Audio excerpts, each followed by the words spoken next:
যে দেশে মব থাকবে সে দেশে কেউ স্বাধীন না, সে দেশে কেউ দায়িত্ব পালন করতে পারবে না। আসলে যেটা ঘটেছে বাংলাদেশে এখন ক্লাস্ট্রোফোবিয়া, সবার মধ্যে একটা ভয়, সব সেক্টর ভয়ে আছে। স্বাধীন দেশে, নিজের দেশে আমরা ভয় থাকবো? রাস্তায় চলতে ভয়, কথা বলতে ভয়, পত্রিকা লিখতে ভয়, কেউ তার স্বাধীন মত প্রকাশ করছে না। এবং একটা অপ্রোপরিয়াম সিস্টেম, হস্টিলিটি কন্টিনিউয়াস, আন্দোলনকারীর সাথে আগের রিজিমের একটা হস্টিলিটি, আবার আন্দোলনকারীদের মধ্যে এখন হস্টিলিটি শুরু হয়ে গেছে, এনসিপির সাথে অন্যদের, বিএনপির সাথে অন্যদের। এবং মাঠের রিপোর্টগুলো খুবই খারাপ, ভয়াবহ রিপোর্ট মাঠে। এবং লাস্টেশন চলছে একটা পোস্ট সিভিল ওয়ার সিচুয়েশনে যা থাকে, এটা 10 মাস চলা মানে সরকারের ব্যর্থতা। হওয়া উচিত ছিল প্যাসিফিকেশন, শান্তিতে নোবেল প্রাইজ পাওয়া একজন ব্যক্তিকে নিয়ে আসা হয়েছে প্যাসিফিকেশন করার জন্য। কিন্তু ডক্টর ইউনূস স্যার তার ছাত্রদের প্রতি অতিমাত্রায় মানে ভক্তি এবং অনেক বিষয় ওভারলুক করার কারণে উনি শক্ত পদক্ষেপ নিতে পারেনি, উনি সহযোগিতাও পাননি, এটাও অস্বীকার করবো না, ওনাকে কেউ সহযোগিতাও করেনি। কিন্তু রাষ্ট্র ক্ষমতা তো তার হাতে, কিন্তু ওনাকে এক্সার্ট করা উচিত ছিল, দীর্ঘমেয়াদী দেশের মঙ্গলটা চিন্তা করে উনি আরেকটা নোবেল প্রাইজ পাওয়ার মতো কাজ করতে পারতেন, উনি নেলসন ম্যান্ডেলা হতে পারতেন। কিন্তু এখন তো মনে হচ্ছে যেদিকে দেশ যাচ্ছে, আমি খুবই শঙ্কিত যে ওনার নোবেল নিয়ে একসময় প্রশ্ন চলে আসবে, কেউ না কেউ তুলবে। কারণ রাজনীতি খুব নির্মম, খুব নিষ্ঠুর। শেষ করে দিই, 1857 সালে যখন আমাদের সিপাহী বিপ্লব হলো, বিপুল সিপাহীরা হেরে গেল এই মিথের কারণে। তারা একসময় 21শে জুনে অ্যাটাক করলে ব্রিটিশ বাহিনীকে হারিয়ে দিতে পারতো, সেখানে একজন মিথ দিল যে 23শে জুনের লগ্ন ভালো, এই দিন পলাশির যুদ্ধে আমরা হেরেছিলাম, 23শে জুনে আমরা ব্রিটিশদেরকে হারাবো।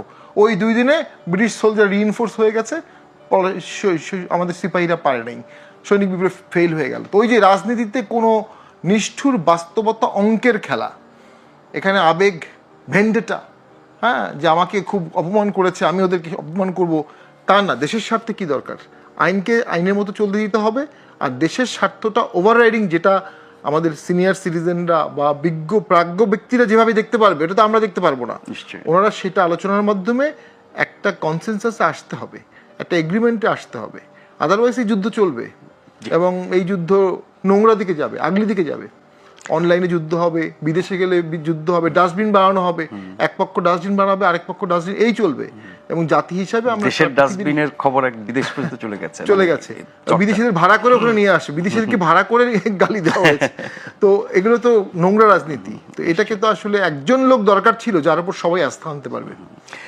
ডক্টর ইউনূস না পারলে কে পারবে বা কে পারতো আমরা জানি না। একটা ছোট্ট বিরতি নিয়ে ফিরে আসছি, আশা করছি ফিরে এসে আপনাদেরকে সাথে পাবো। স্বামী ভাই, আপনি প্রথম দফায় বলছিলেন যে পুলিশ প্রশাসন, এই দুপক্ষের একটা বড় দায় আছে এই ধরনের মব ভায়োলেন্সের ক্ষেত্রে। একসময় পুলিশের উপস্থিতি এবং তার সক্রিয়তা নিয়ে অনেক প্রশ্ন ছিল, মোটামুটি একটা স্বাভাবিক অবস্থায় এসেছে। প্রশাসন তো আগাগোড়াই কিছু রদবদল হয়েছে, ছিল তাদের জায়গায়। আর একটু শক্তির দিক থেকে চিন্তা করলে সেনাবাহিনী এখন মাঠে আছে। এত সব পক্ষ মাঠে থাকার পরও এগুলো থামানো যাচ্ছে না বা কঠোর ব্যবস্থা নেওয়া যাচ্ছে না, কি সরকারি নির্দেশের অভাবে, নাকি তারা নিজেরাই এরকম পরিস্থিতি? একটা সমন্বয়হীনতা আছে, আর ওদেরকে মোটিভেট করা উচিত ছিল। আপনি 17 বছরের সব রিক্রুটমেন্ট বাতিল করতে পারবেন না। 17 বছরের প্রজেক্টগুলো কি বাতিল করতে পারছেন? ওই মেগা প্রজেক্টগুলোই তো এই বাজেটে আবার ক্যারি অন করলেন এত ক্রাইসিসের মধ্যেও। এটা বাস্তবতা। সেরকম প্রশাসন আর পুলিশকেও আপনাকে ক্যারি করতে হবে। তবে যত দিন যাবে রেশিও কমতে থাকবে, নতুন রেশিও বাড়তে থাকবে। সেটা না করে প্রশাসনকে, ওই যে মব, সরাসরি গিয়ে পুলিশের এসপিকে বলা আপনি স্বৈরাচারের দালাল, সরাসরি গিয়ে ওসিকে ডিকটেট করা, এগুলো হচ্ছে, এখনো হচ্ছে, কমে গেছে। হ্যাঁ, সেটাই। কিন্তু আন্দোলনটা কোনো কাঠামো ছিল না। কাঠামো না থাকার কারণে 5 তারিখের পরে দেশ কি কাঠামোয় চলবে এটার কোনো পূর্ব নির্ধারণ ছিল না। দেশ চললো এলোমেলো কাঠামোতে। 3 দিন পরে ডক্টর ইউনূস স্যার আসলেন, এই 3 দিনের মধ্যে দেশে অনেক কিছু ঘটে গেছে। ইউনূস স্যার আসার পরে খুব অবাক হলাম যখন 3জন ছাত্রকে হঠাৎ করে উনি ক্যাবিনেটে নিয়ে নিলেন। এই 3 জন ছাত্রের রাজনৈতিক অভিজ্ঞতা প্র্যাকটিক্যালি 45 দিন, মানে দৃশ্যমান, হয়তো অদৃশ্য অনেক কিছু আছে, পড়ালেখা থাকতে পারে, দৃশ্যমান 45 দিন রাজনৈতিক অভিজ্ঞতা না, শুধু আন্দোলন না। হ্যাঁ, আন্দোলনটা রাজনৈতিক অভিজ্ঞতার একটা অংশ। আসলে রাষ্ট্র পরিচালনা অনেক কঠিন বিষয়, রাষ্ট্রকে মোটিভেট করা অনেক কঠিন বিষয়। এটা ছিল প্রথম ক্র্যাক। দেন আমরা দেখলাম একের পর এক 100 কোটি, 150 কোটি, 400 কোটির অভিযোগ। একটা অভিযোগও যুক্তি দিয়ে খণ্ডাতে পারেনি। বলেছে আমার পিএস না অমুকের পিএস, আমি জানি না অমুক জানে, কিন্তু দুর্নীতি হয়নি বুক ফুলিয়ে বলতে পারছে না। তার মানে একটা গতানুগতিক যে ধারা ছিল সেই ধারাই ফিরে আসতেছে এবং খুব দ্রুত আসলো। মানে আমরা যারা ট্রেডিশনাল পলিটিক্স, তাদের মধ্যে অনেক দুর্নীতিবাদ আছে, তারা দুর্নীতি এই স্টেজে যেতে 10 বছর 20 বছর লাগে, এখানে 10 মাসও লাগেনি। খুব দুঃখজনক। তার মানে জনগণের মধ্যে একটি পারসেপশন চলে আসলো, পরিবর্তন হলো না। যেটা প্রথমে একটু আমি ইঙ্গিত করলাম এবং রতনভাবে বললেন যে একতরফা ইলেকশন হলে সেটা আবার ওই পারসেপশনকে জাস্টিফাই করবে। অলরেডি কিন্তু এই যে করিডোর ইস্যু নিয়ে একটা পারসেপশন জাস্টিফাই করে ফেলছে, যে শেখ হাসিনা যাওয়ার আগে বলে গেছিল যে আমি সেন্ট মার্টিন দিব না, যদিও এগুলো কোনোটাই কিন্তু ডিপ্লোম্যাটিক নর্মসে কখনোই গ্রহণযোগ্য কোনো বক্তব্য না। আমি বলবো এটা পাগলামি টাইপ বক্তব্য, কিন্তু এখন মানুষ অনেকে এটা গ্রহণ করছে যে হ্যাঁ এই জন্যই মনে হয় ওনাকে যেতে হয়েছে, ইনি মনে হয় করিডোর দিতে চাচ্ছে। ওই যে পারসেপশন, যে দল জনগণের রং বুঝতে পারবে, মনের রং বুঝতে হবে, এই সরকার জনগণের মনের রং বুঝতে চাচ্ছে না। আর বাস্তবতা হচ্ছে 21 লক্ষ জব হারিয়ে গেছে বাংলাদেশ থেকে, 17 লক্ষ মানুষ দরিদ্র হয়ে গেছে, এই নারী 17 লক্ষ দরিদ্র হয়েছে। এদের খাদ্য সংকট হবে, এদের ক্রাইসিস বাড়বে এবং এদেরকে বিভিন্ন পলিটিক্যাল কাজে ব্যবহার করা যাবে। মোস্ট ইম্পর্টেন্ট, মাঠে নামানো যাবে, কারণ তাদের কাজ নেই, ডেইলি হাজিরায় আন্দোলন করানো যাবে। তখন কি হবে? তখন পুলিশের কি ভূমিকা হবে, প্রশাসনের কি ভূমিকা হবে? 16 বছর তো আওয়ামী লীগ, পুলিশ, প্রশাসন, আওয়ামী লীগ, বিজেপি সব মিলে একটা আয়রন ক্ল্যাড ছিল। সে আয়রন ক্ল্যাড দিয়ে ধাক্কা দিয়ে সব দমন করে দিত। সেই আয়রন ক্ল্যাড ছাড়া তো আপনি এখন কোনো আন্দোলন বা ধাক্কা দমন করতে পারবেন না।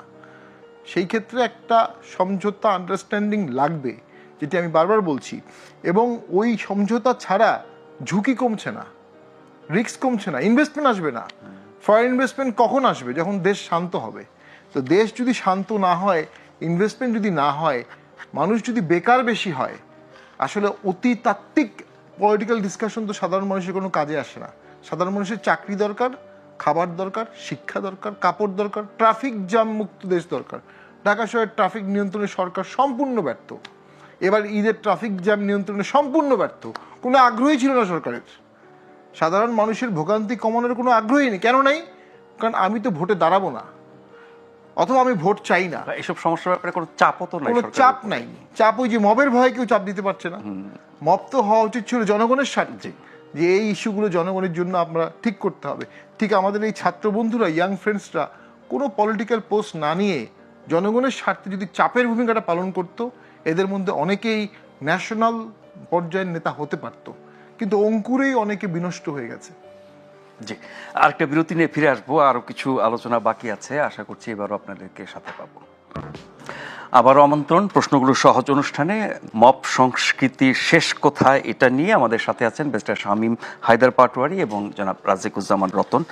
রতন ভাই, কিছুটা এসেছে আলোচনাটি, সেটি হচ্ছে যে আমরা যা কিছু করছি, আমি বলছি সকল দল এবং সরকার মিলে, সংস্কার, নির্বাচন, এর মধ্যে আটকে আছে। এটি নিয়ে কথাবার্তা, তর্ক বিতর্ক, দাবি দাওয়া সব কিছু, অন্য যা কিছু জনজীবনে সংশ্লিষ্ট এবং গত দেখছি অনেক কিছু বাড়ছে, সেসব বিষয় নিয়ে আপনাদের কোনো আলোচনা নাই কেন?